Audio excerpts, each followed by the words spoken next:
Oh guys, kain na tayo. Yan may kakainin tayong kanin dilaw, risotto, Milanese. May isda tayo dyan. Ay, at nakain ko na.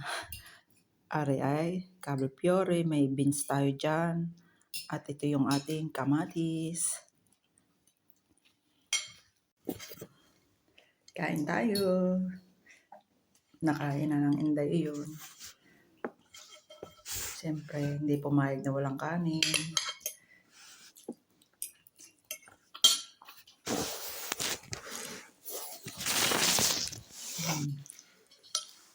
Pil na pil ang kain. Higop sabaw. Ari kamatis. Lagay ko lang at ng design.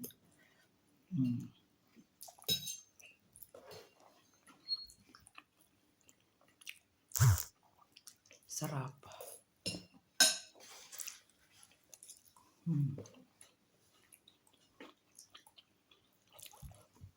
Mas masarap pala pagka yung sinigang. Piprito mo muna. Inubo ang aking alaga. Piprito mo muna. Aray, nilagay ko sa oven.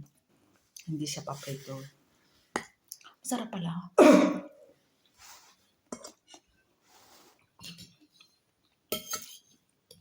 Masarap ang pagkakala,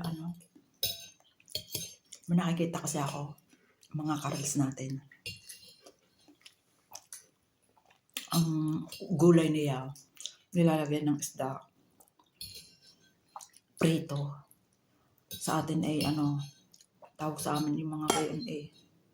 Kasi ang kanya may bulang lang. May luya. Kaya rin hindi ko nalagyan ng luya. Ewan ko kung may pasa ang kanya. Ang akin nilagyan ko. Masarap. Lalo na siguro kung yung tawag doon. Yung sa sampalok. Sampalok nga pala yung press na sampalok.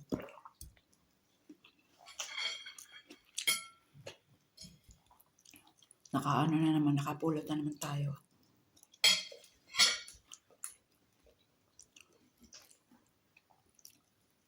Ng pagluluto. Ito yung kanin natin. Kung tandaan nyo, kumain tayo ng isang araw ng kanin. Lunis siya tayo. Oo, lunis nga. Kumain tayo ng kanin.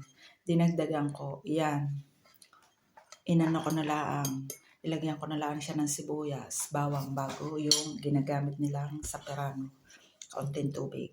O di ka mabilis. Para sumarap, nilagyan ko ng Knorr cube.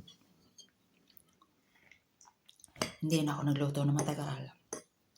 Nakapamalingki pa ang inyong Inday. Namalingki ako kanina Pagdating ko, may kalating oras pa.